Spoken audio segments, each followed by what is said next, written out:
Hello, welcome back to Shit They Don't Tell You. I'm Nikki Limo. Hello, everybody. Iceman.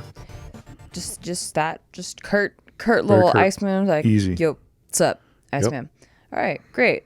So I am a mess in the head because I just came back from a drag brunch and I had bottomless mimosas. There you go. And then I floated in a pool for a little while. You sound very relaxed. Thank you.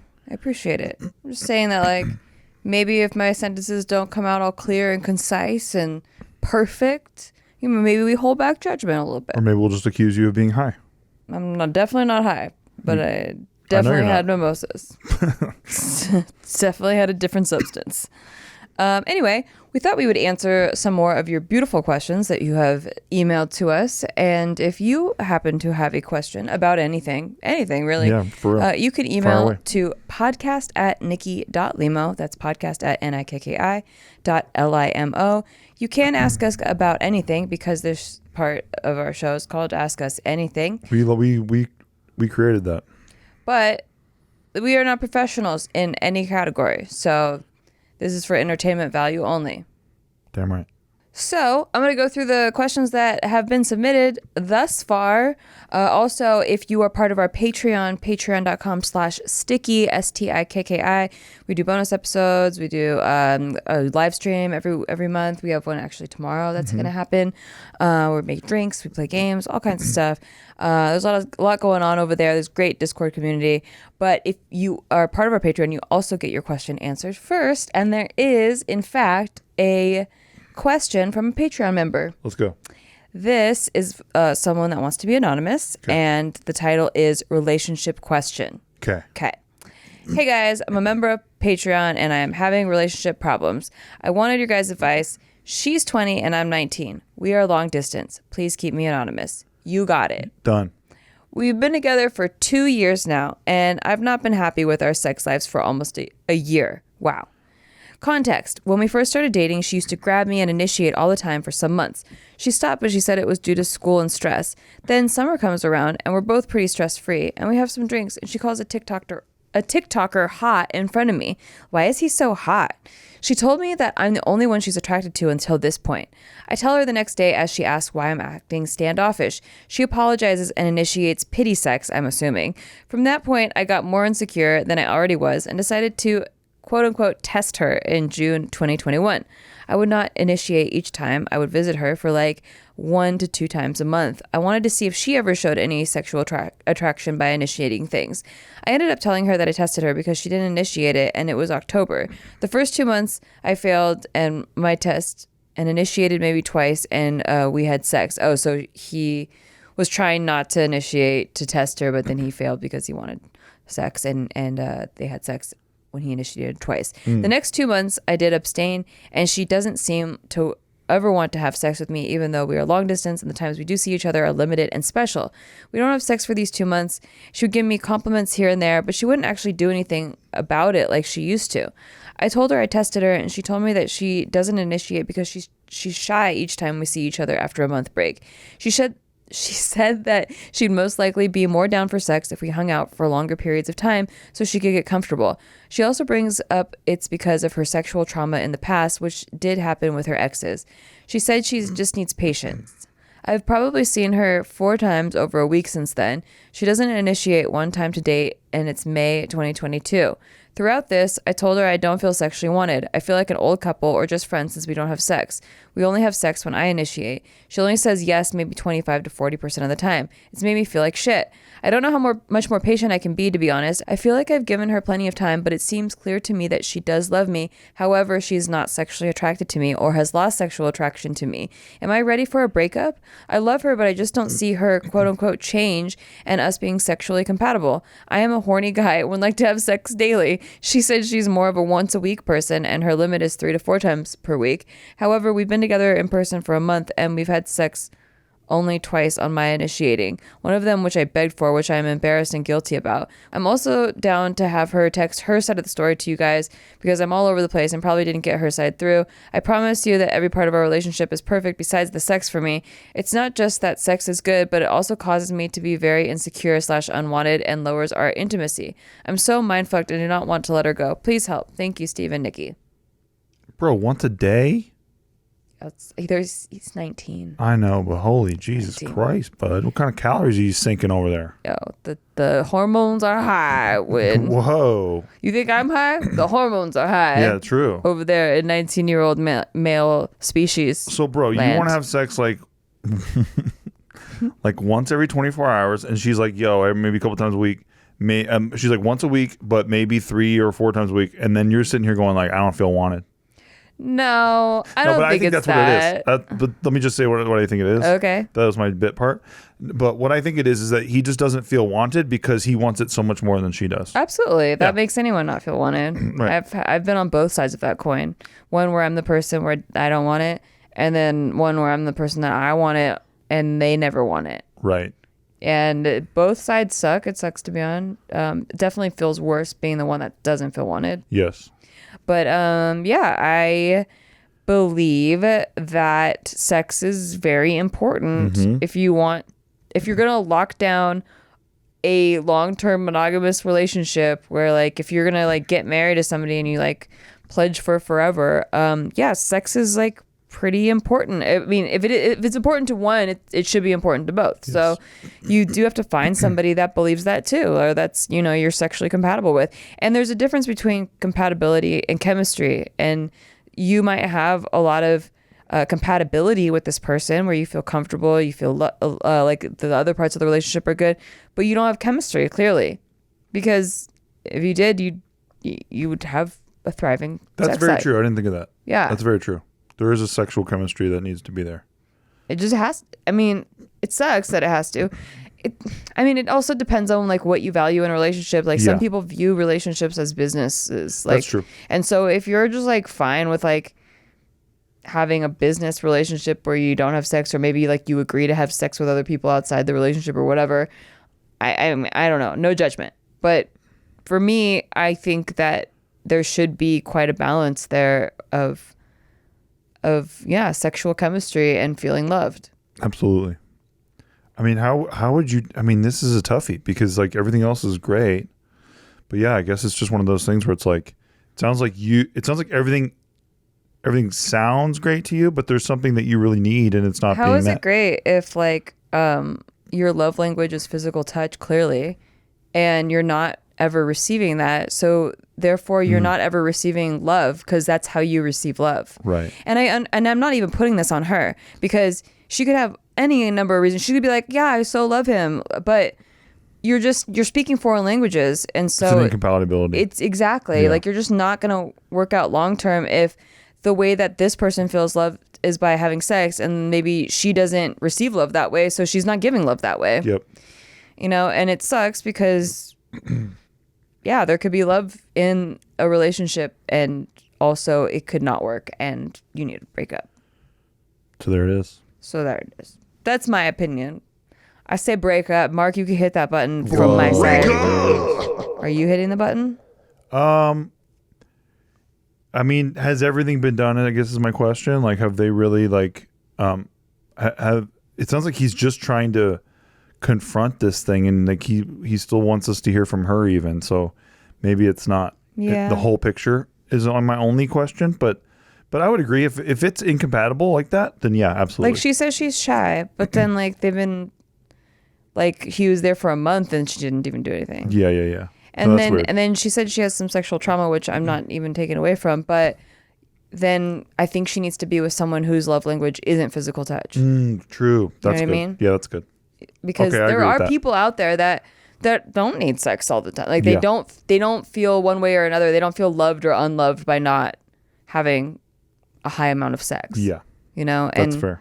For this guy, he needs it. But I will say, once a day is kind of a high demand for any that's person. So like that's very high expectations. Maybe in the very beginning, a couple would have sex once a day, but typically it will go down a little bit. There are couples that write in and they say they still, fuck once a day, maybe twice a day, all the time, and that's good for them. But typically, like 2 to 3 times a week, I think is like a long-term thing. Yeah, it's sustainable.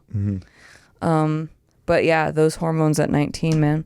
Also, you're really young. Like, this isn't the end all be all. Like, you'll find a person that can, be compatible. Also, I don't mean to sound like so nonchalant about it. I know it's like your 2-year relationship. It just really sounds to me like you're already kind of there. Yeah, that makes sense. I don't know.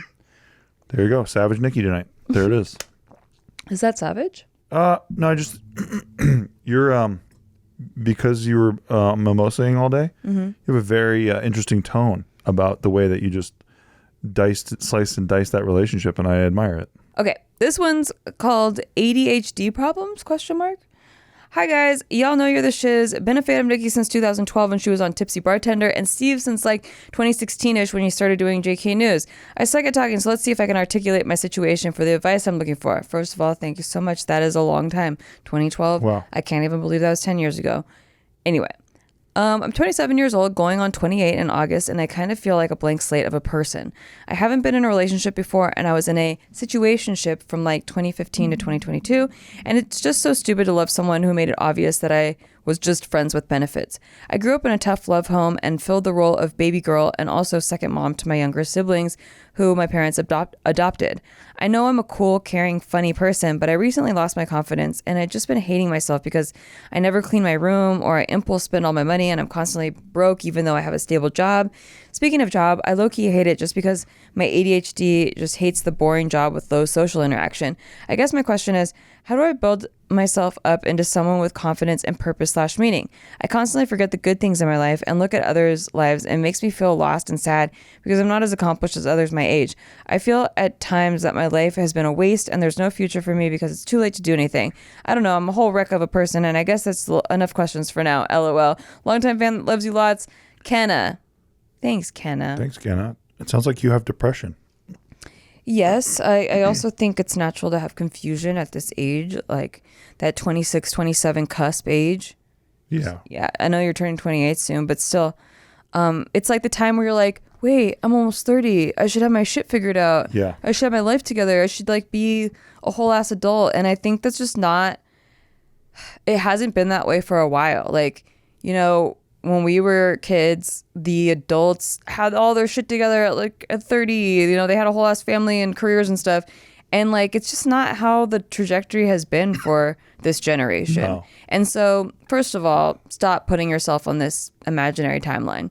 Secondly, stop comparing yourselves to others. I know you probably know that already, but it's definitely going to contribute to depression and your mental health because people are on different tracks, especially during this specific age period where like it's like popcorn sitting like little popcorn kernels and like some of them are popping off right now, and they're like, oh shit, you were a kernel too and now you're a popcorn, why am I not a popcorn yet? And it's like, it's gonna happen, just like stay on your track. I mean, you do have to put the work into it, but like just recognize that you have your own lane and like your lane is them popping off doesn't take away from your ability to pop off. Like maybe if you really try hard, you can one day be a popcorn kernel. You will be a popcorn kernel. That pops off. Yes. I think I got it. I think well put. Thank you. You could have depression, but we always suggest seeing a professional. Like definitely talk to a therapist because no matter what, it can always help. It just helps you like kind of understand yourself better, and so you can like navigate these new experiences in life and the confusion part of life better. Yeah. But I do feel like the purpose meaning part that you're looking for is like finding something where you can be in love with the process. Obviously you don't like your job, you said, and you have ADHD, but there's so many things that you probably do like, especially if you have ADHD. Like I bet you like have like a billion hobbies or like a bunch of interests. And so I think that if you could find something, just anything on the side while you're, you know, you still have your job. Don't quit your job. Just like keep hang in there for now. But like on the side, like something that you're excited to do when you get off work, like something that you can't wait to do or can't wait to build or can't wait to like learn or like even fail at. You don't even care because you're going to learn from it and you're like so excited about like, what is that thing or things?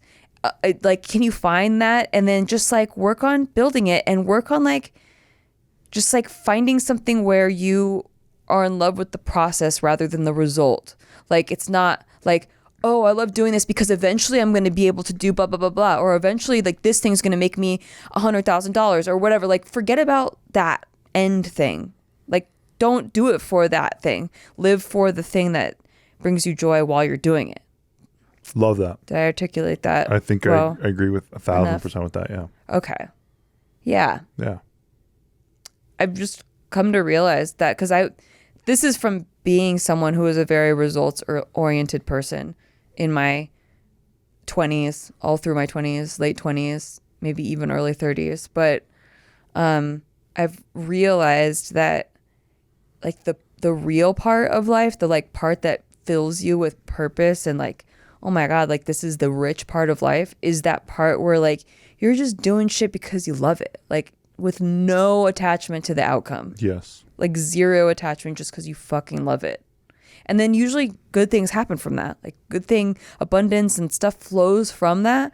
But like that is like the seed of all the creation, which is I think like the purpose of life. Love it. Yeah. There was like a Instagram reel, that soundbite that was like, the purpose of life is enjoying the passage of time. The passing of time is learning to enjoy the passing of time. Why not? Yeah, I thought that was interesting. Sounds like take it day by day, which I like. Yeah, and like, well, and like just thoroughly enjoying the present moment. Yeah, and not being like, why am I not that? Yeah, for sure. You know, like there's a lot of that. Like, out there. What in your life right now excites you? Like, what in your life right now are you grateful for? What in your life do you have now that you're like, fuck yeah? Yes. You know, like exactly. just, and even if it's little things, even if it's like, you know what, I fucking love my cat. You know, like, for sure. I love this cat. That's dope. Oh, I have a book collection I freaking love. Like, stuff like that. Like, where it's just like, yes, life is great. Right here, I see it. I hope that helps. Thanks, Kenna. All right, our next one is an update, and it's actually titled Update to the Update, German Village Christmas Breakup. We've done... Yeah. You remember, right? Yeah, sure. Even the update. Hi, Sticky. I was just listening to a podcast episode that I had missed, and surprise, you had actually answered my update email. So here I am providing an update to that update. As a refresher, my first email was about my ex who brutally broke up with me at Christmas over the phone, and my second was me moving on with a guy I met on holiday, but who was living on the other side of the planet and wasn't really meeting my communication needs. Well, that didn't work out. Things fizzled rather quickly, and thank God they did, because a couple months later, I went on a date with a man who was only in my city for the day, and it was pretty much love at first sight. We had the most amazing evening together, and then I found out he was moving to the other side of the planet a month later for work. I know, right? We spent that wonderful month together and embarked on a long-distance relationship after the time was up. Anyway, to cut a long story short, we have been in an amazing relationship since then, traveling back and forth to see each other, and in a few months, he will be moving back over here so we can move in together. Yay! Wow. I guess the takeaway is that if it's the right person, long distance can definitely work out, and even the long distance part can become a fulfilling relationship. I genuinely feel that he is the one. I'm so in love and can feel his love from all the way in another continent. Might I have found my Steve? That's Maybe. Cute. Side note, if you have any tips for moving in together and making that a smooth experience, please let me know. Thanks for answering my questions and helping me through my tumultuous dating life. I appreciate you on this podcast so much. Keep up the good work. Smiley face. 2 bathrooms if possible. We always say that. Yes. If possible. Yeah. Not everyone can. Yes, but it's a game changer. It's a game changer. We believe in that. But hey, we had to trial by fire with 1 bathroom and we made it through that. So yes, sometimes you got to just deal with it.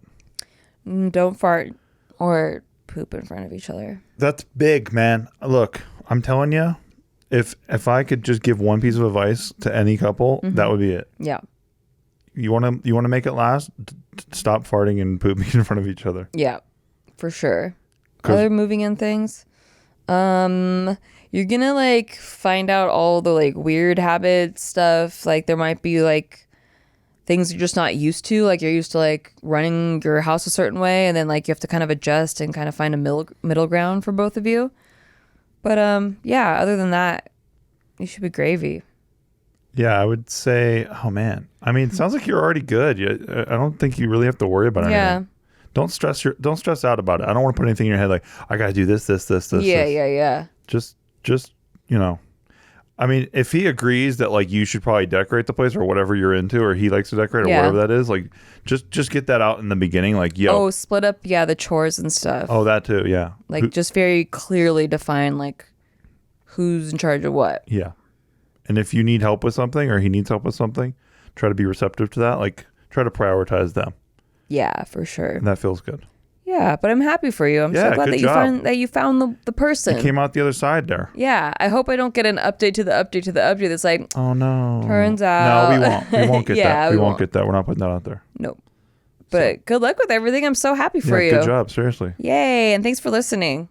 I'm so glad you submitted questions and they actually helped, even though we're not professionals. It's crazy. That we actually gave some helpful advice. It's like rolling dice. It's crazy. It's like throwing darts. That's it. It's like bowling without bumpers. That's exactly what it is. It's like bumper cars without the bumpers. Just cars. Just cars hitting each other. And on that note, who survives. We're gonna go for a break. And when we come back, we'll answer more of your questions. So stay tuned for that. Or go do bumper cars without bumpers. I don't care. Don't do it. But don't do it. Just talk about it. We could be liable for that. Yeah, don't do that. Just think about how silly it is. It's funny. It's kind of funny. It's really just cars crashing each other. But yeah, but not on a road. It's like in a silly like controlled environment. Or like a silly like little weird low ceilinged place. Yeah, it's always weird, isn't it? Yeah, I haven't bumper card in a while. Why are the ceilings so low? It's because of the thing coming up the top, it holds, right? Yeah, it's like held on by the top. What do they need that for? You know what I mean? All right, we'll be right back. I want to give a big shout out today to our sponsor, Truebill. Do you know why free trials renew without your consent? Because it's a scam. It's a friggin' scam. It's a business scam. Don't you know that? Greedy corporations pocket your money by getting your credit card info and be like, it's a free trial. And then they're like, haha, you forgot. Exactly. So if you download Truebill, you can take back control of your subscriptions. Yeah, Truebill is the new app that helps you identify and stop paying for your subscriptions that you don't need, want, or simply forgot about. On average, people save up to $720 a year with Truebill. Because companies make subscriptions hard to cancel. Truebill makes it incredibly simple. Just link your accounts and Truebill will cancel your unwanted subscription in one tap. And your Truebill concierge is there when you need them to cancel unwanted subscriptions so that you don't have to. Like Matthew B., who says, in a matter of seconds, I saved $660 for the year on my DirecTV bill, saved $100 for the year on my Sirius XM bill, and saved $840 a year on car insurance. Dude, I found out a couple years ago, I was paying for insurance for a apartment I lived in when I first moved to LA. Like, we're talking like I moved to LA in 2007. And I found out in like 2013, I was still paying insurance for that. Oh my gosh. Well, don't fall for subscription scams. Start canceling today at truebill.com/STDTY. Go right now, truebill.com/STDTY. It could save you thousands a year. Truebill.com/STDTY. All right, and we're back. And I hope that you bought everything we told you to buy. That would be so nice. Downloaded everything we told you to download. Oh, thanks. Yeah, we appreciate you for that. We also appreciate you for rating us highly on Apple iTunes. I don't know what it's called anymore. Apple Podcasts, Apple Tunes. Whatever the Apple thing is. Apple Tunes. Apple Tunes. Apple Tunes. I know what you're thinking about already. Nope. This next question is titled "Setting Unnecessary Boundaries or Gaslighted." Hey, Nikki and Steve. First off, I absolutely thrive off your podcast and have learned so much from you guys. It's insane. And as someone who is an introvert and homebody, I feel like I haven't experienced enough to learn the life lessons and development that you share about, if that makes sense. So thanks a ton. Sorry if this is a little long. We love you for it. Thank you so much for listening. Good. Thank you. Anyways, I'm a 23-year-old female who has always struggled with being a chronic people pleaser, and it's something that I've always hated about myself. I've been in a relationship for 2.5 years with my boyfriend, who's 31. Oh, wow. That's a big age gap. Let's see, like 8 years. 23. 23. Okay, this is my first long-term relationship and the second relationship I've ever had. This being the case, I'm not sure what's considered a normal and healthy relationship. I've listened to a lot of Big Mood and Shit They Don't Tell You episodes and realized that I'm a human doormat and decided to start setting boundaries with those around me, including my boyfriend. Yes. Good for you. I've verbalized with him that I don't like the way he talks to me sometimes, specifically when he's mad or frustrated, because he makes rude comments or makes little gestures that I don't appreciate, like scoffing, rolling his eyes, replying with a monotone yeah, or when he has a machismo attitude but tells me I'm being too sensitive. To be fair, I do cry when I'm mad or talk about how I feel, but it's not on purpose. It just happens. I'm a Capricorn. Girl, you don't even have to explain that. Like, I love it. And you don't have to justify it. That's how you're processing emotions. But I can't shake the resentment that I feel that I've been building up over it. I know he does genuinely love and care for me because he's always there to help out when I need it. And he always tells me how grateful he is to have me in his life and he wants to grow old with me. But I have this lingering feeling that although we do get along for the most part and have similar interests, I'm in a relationship that's not meant to be, maybe? How can I communicate my boundaries without making it seem like I'm using us breaking up as a weapon? Losing him would hurt me so much because I know how loving and fun he can be, but would it be for the best? Am I just a rookie at relationships who expects them to be all rainbows and butterflies? Help. With much love, Anonymous Cookie.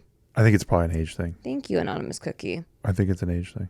What are your thoughts on the age thing? Like incompatibility due to age. Like he finds her kind of annoying because like she's younger than him and so when she cries, it's like almost not valid. Yeah. That's like, my fucking. It's like a little girl like crying or whatever. Exactly. That's my guess anyway. Just from his equal instead of his equal. Yeah, not an equal. Exactly. Emotions. He's not treating her like an equal at all. Yeah, he's treating her like a child. Yeah. Which is not chill, and not a good vibe, I think. Yeah, and I think that's why he gets the machismo attitude too. And like you said, that what you like about him is that he helps out a lot. Like he probably has this sense of paternal purpose thing, from like being the man that helps in your life and stuff. Yep. Yeah, you're an equal though, so that's kind of whack a little bit, you know. If your partner is not treating your needs and boundaries as valid, like I just don't know how you do stay together because that's so vital. Absolutely. And yeah, I don't think you're overreacting if that's what's happening. If you're like actively setting boundaries now and actually growing as a person, and fucking good for you, creating healthy things, healthy habits to do, healthy things in your life. And you are going to get pushback from people who are used to you being a doormat and used to being able to walk all over you. Why are you being so weird all of a sudden? Yeah, like because used to be so fun to walk all over. They don't want you to change. That's why they're they're there with you or whatever. They're used to being able to get whatever they want out of you. It's like I always put my boots on when you come over because I get to steppy. Yeah. And so, when you do start setting boundaries, you will experience this sort of negative pushback. From your partner, it's a little disappointing because it's like they're supposed to have your back and they're supposed to want to work with you and listen to you and stuff. Always. But yeah, I think it does kind of sound like he doesn't see you as an equal, or maybe the thing he liked about you was that it felt like he takes care of you or whatever and just put up with your wah nagging sometimes. Yeah. It's pretty good. That sounds like every chick I ever dated. Yeah. But yeah, no, I think that's really what it is. And if he's not going to change, I mean, look, you changed, right? But you did something to help yourself. If he's not going to change to meet that, then I would say hit the breakup button. Yeah, I think that's what it is. It's like whenever you level up, it's hard because you're leaving a lot of people behind that were on your previous level. Yeah. That sucks. Sucks. But I do think that you'll, find someone that honors that, especially if you continue down this path of starting off right away with setting boundaries. Yeah, and hopefully, look, hopefully with your partner, you don't have to, set too many. Yeah. Because it should just be chill. So like, even the idea that all of a sudden you're like, yeah, I'm not going to be a people pleaser with my partner. My heart breaks for you a little bit because I can understand how frustrating it might be to wake up one day and be like, oh man, I've been such a people pleaser. I got to change that right now. Yeah. Yeah. And especially it's kind of a shock to the people that are used to you people pleasing. Yeah. But good on you for standing up. That's fucking tight. Yeah, for sure. I wish you the best. Yeah. Anonymous Cookie. Good luck out there. Let us know how it goes. It's a hard one because I don't want to. She says that losing him would hurt me so much. Yeah, I'm not even saying break up. I'm just saying if he can't, if this isn't clear to him yet, Yeah. you got to really draw the line. Yeah. It just is such an important part in our relationship. Yeah. Oh, I wish you the best. I know really it's not easy. It's really easy for us looking from the outside in. Let us know, though, please. Yeah, keep us updated. We appreciate it. This next one is called Pretty Much a Virgin. Help. How to put myself out there on the market. All right. All right. Hey, Nikki and Steve. Firstly, compliments. I listen to you guys daily on the way to and from work. You guys are 100% goals and are both truly amazing people. Oh my God. Thank you so much. That's Thank so you. sweet. Thank you. You both are super insightful, and I can promise I've learned so much about the shit they don't tell you. I've been binging so fucking hard on your podcast, and maybe once I catch up, my question might be answered. Happy for you guys to give me a fun nickname or leave me as anonymous. What's the nickname? Okay. Mr. Question Mark. Oh, just automatically a dude? I don't know. Because it says, I'm a 27-year-old female and pretty much a virgin. Okay, Mr. Anonymous? Hey, I think that's a really good anonymous one then. Yeah. Because nobody will ever guess. They'll never guess who you are. I've had sex before, but I wouldn't go as far as calling it sex. The next guy, if there is a next guy, will probably have to dust out the cobwebs. The guy I was seeing at the time was very horny, but I actually didn't have sex with him straight away. He was respectful enough to not force me, but was vocal about it. When I did decide, okay, sure, why not just have sex, we tried multiple times over many days and weeks before his dick actually went in. When it did, I had this massive burning and sharp pain that I asked him to immediately pull it out. Let's just say he decided to call it quits with me within the next few days. I was very hurt when he called it off, as it was my first time losing my V card, but what hurt me the most was the fact that he earned my trust and just texted me, I think we should just be friends, and said, it's not you, it's me, blah, blah, blah. He's an attractive and popular guy, but I didn't actually start to develop feelings for him until I got to know him. To be honest, I actually found him to be quite annoying at first. I'm not really someone who opens up that easily, so the fact that I even gave him... You clearly don't open up that easily. The fact that I even gave him my trust after many months of getting me to like him and then left me within a matter of days after taking my V card just made me feel like I'm expendable and trash. This was about 5 to 6 years ago, and I'm very much over him. Since then, I've met people who I was interested in, and they were interested in me, but we never took it to the next step. It was always me who decides to cut it off before we barely get started. I want to give dating apps a go and maybe fuck around for fun, or if I'm lucky, find someone serious, but the idea of the guy I'm talking to is probably talking to 50 other girls makes me sick and jealous. I'm obviously a serial monogamous. My question is, how do I get out of this mindset and put myself out there? I'm someone who pretty much enjoys doing almost everything. I love to try out new activities and go to new places. I have a ton of hobbies, probably too many. Extremely competitive in both sport, games, and pretty much everything because I find it fun, but not a sore loser. I have my own opinion and thoughts on things and love to listen to others' perspectives. Sometimes to add a bit of spicy and fun, I piss people off by roasting them, calling them up, and busting balls. Anyways, I can't seem to find anyone that interests me or finds me interesting, and that makes me want to have some fun or the right guy to settle down with. I will say I do have a much darker, deeper side to me where I don't share with pretty much anyone. Could there be something much deeper that is holding me back that I'm still unsure of? Would love to hear your thoughts and opinions on this. Sorry if this is long. Much love, Mr. Anonymous. This is a toughie. But, well, it just sounds like you have, I mean, you really didn't have sex. It's not really sex, is it? Nah. No. So I mean, put it in. It's penetration, so Okay. yes. Yeah. It did take me quite a few times to lose it too, for the same exact reason. It was just it hurt too much. Yeah, it's difficult for you to open up. Yeah, physically, for sure. Yeah.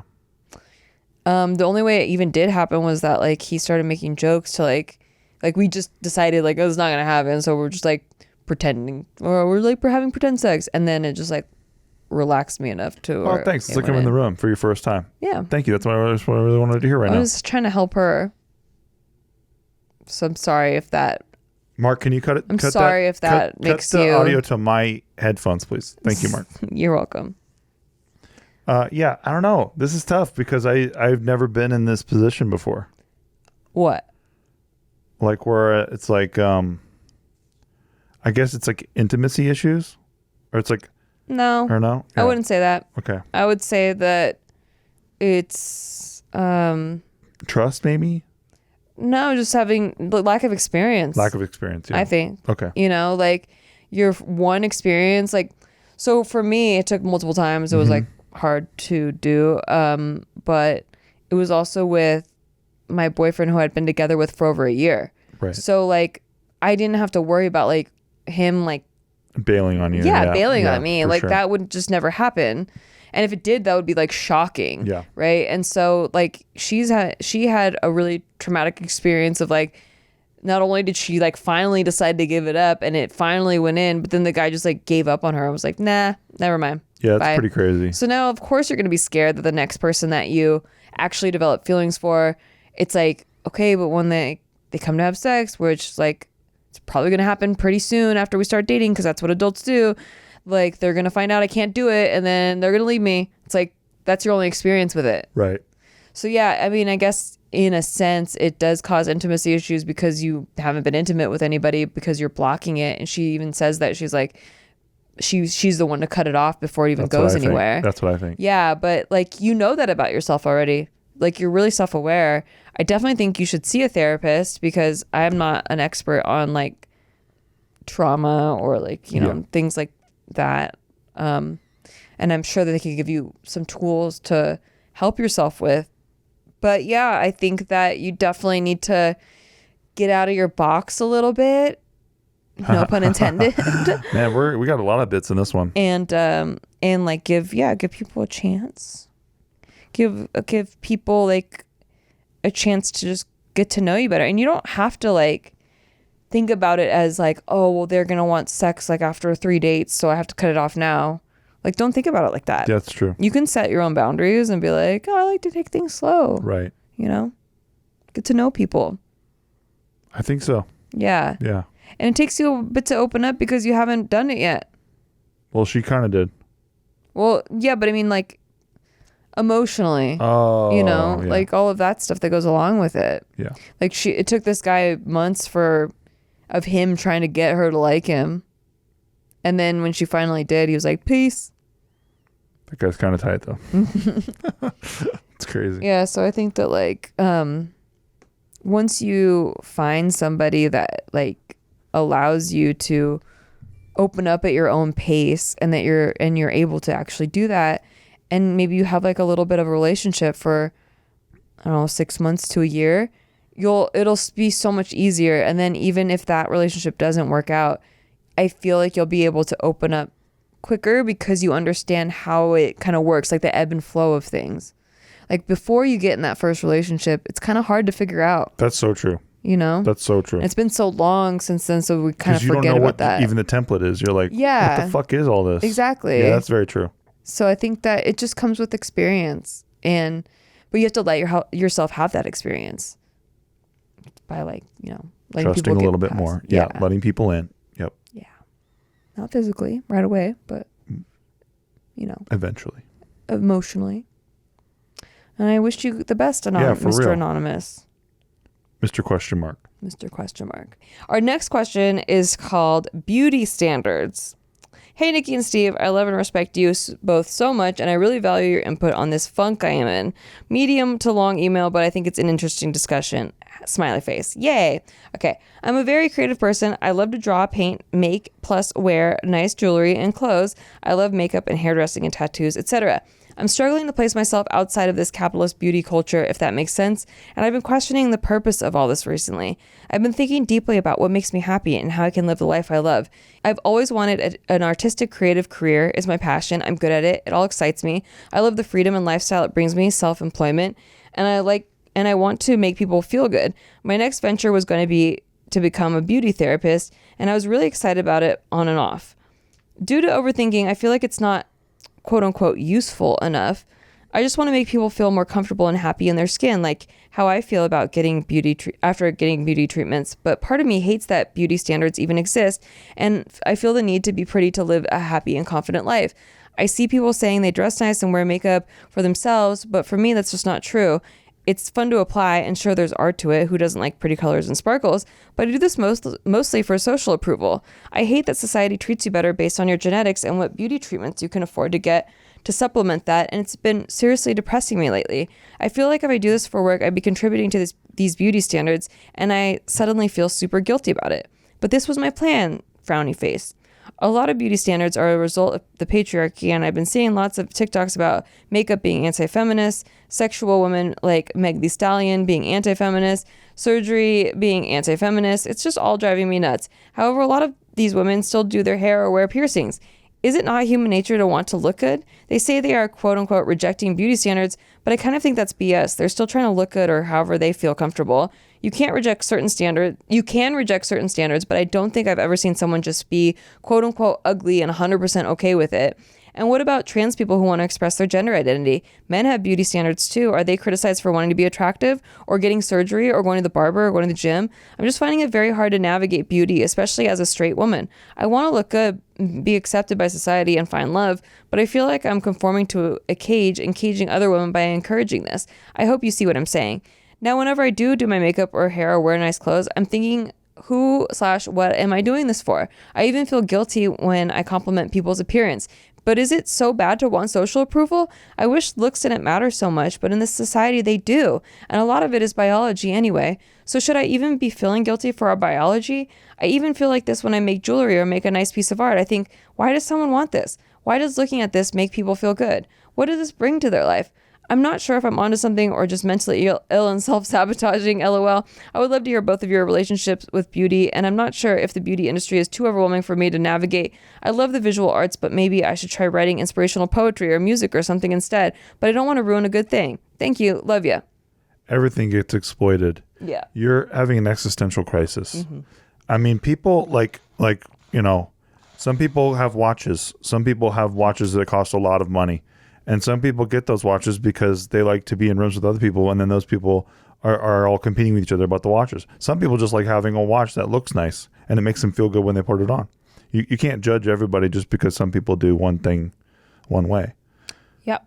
Also, like, I think the seed of what brings you joy is your thing, and you're questioning it because you're like, well, what is this? How does this contribute to society? And how does is it all like just superficial nonsense? And now I'm contributing to all of that. And no, you're not actually. You're not, because throughout, actually, we just talked about this on Show They Don't Tell You After Dark, but it was a Patreon episode because it's after dark.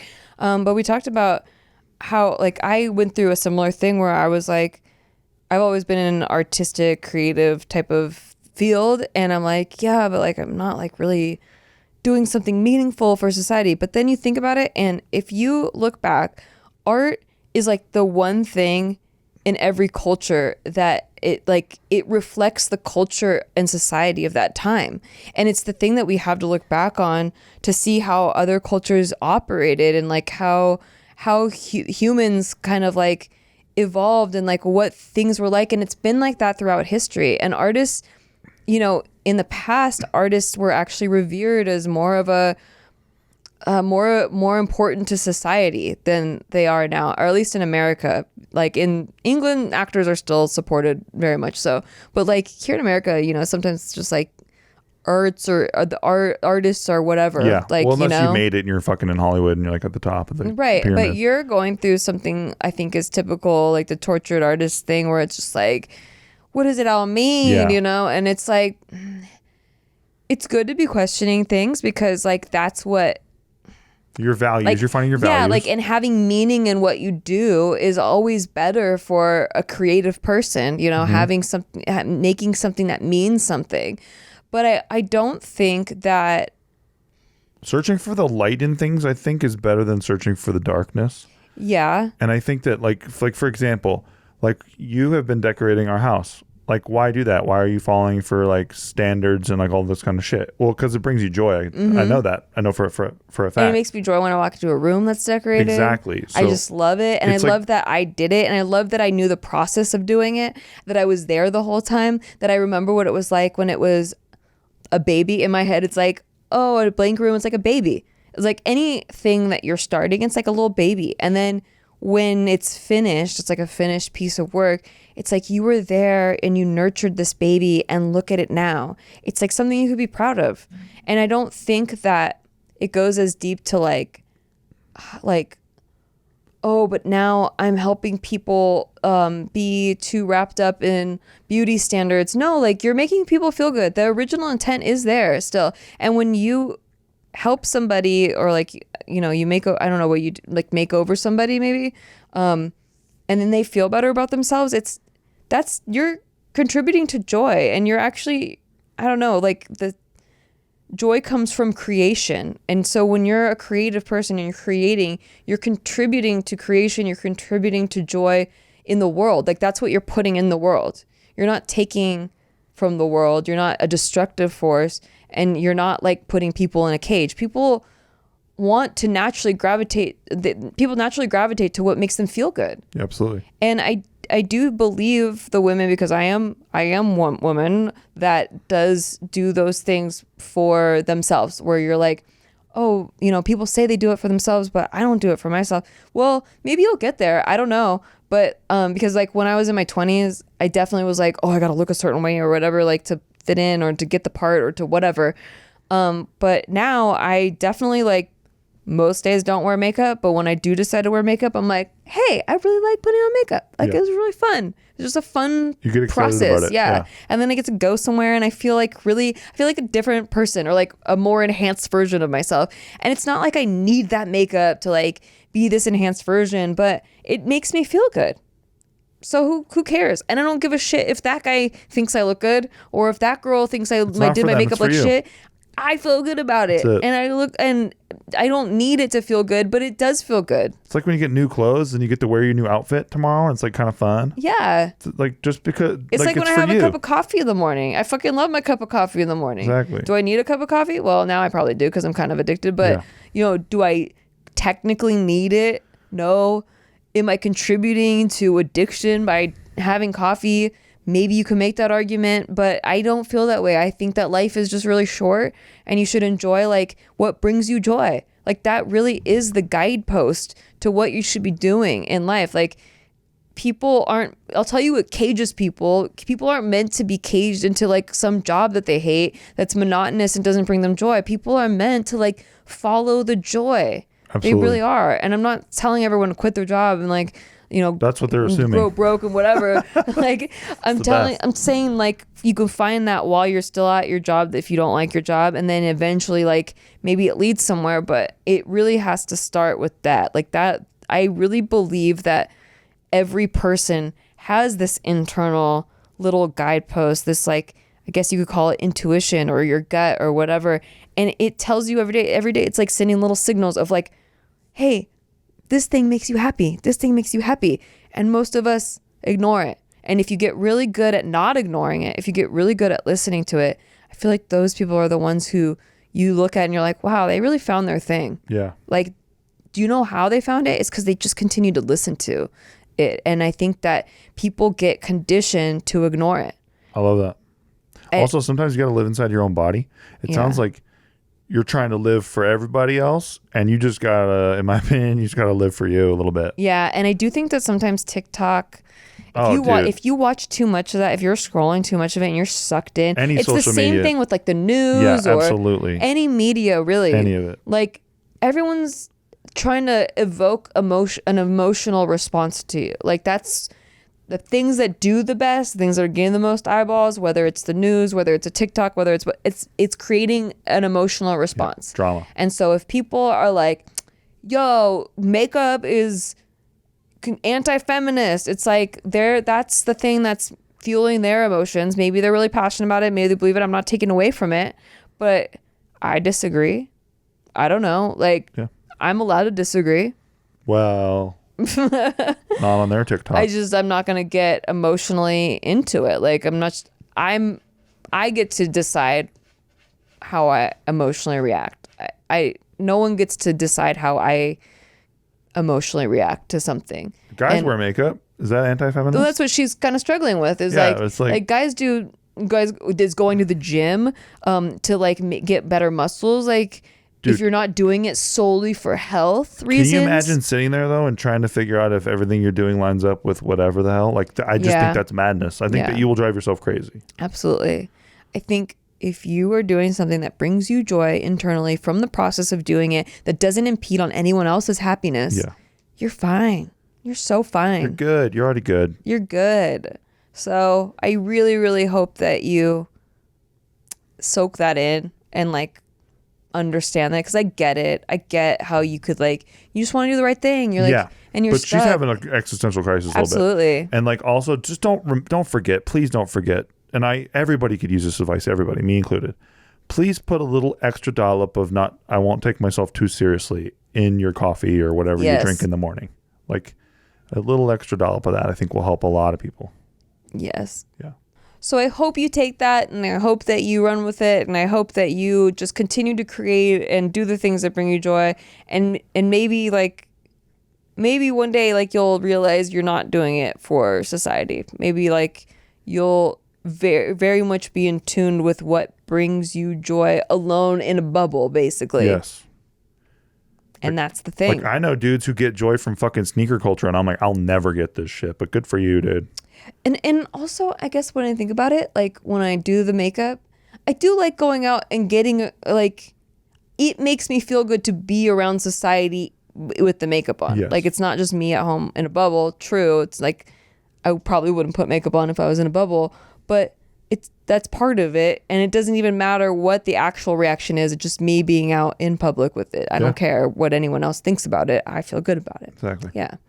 Anyway, I wish you the best with that. It is a great discussion. Thank you for bringing it up. Yeah, good question. Yeah. All right. We do have other questions, but we are at the end of our time. So thank you for submitting those. If you have a question, again, you can email us podcast@nikki.limo, and we will answer them as soon as we can. We'll try. Absolutely. And if you want your question answered sooner, you can go to patreon.com/sticky, STIKKI. We take Patreon questions first. Absolutely. And we do other things. So we'll see you next time. Thank you for listening. Bye-byes. Bye-byes.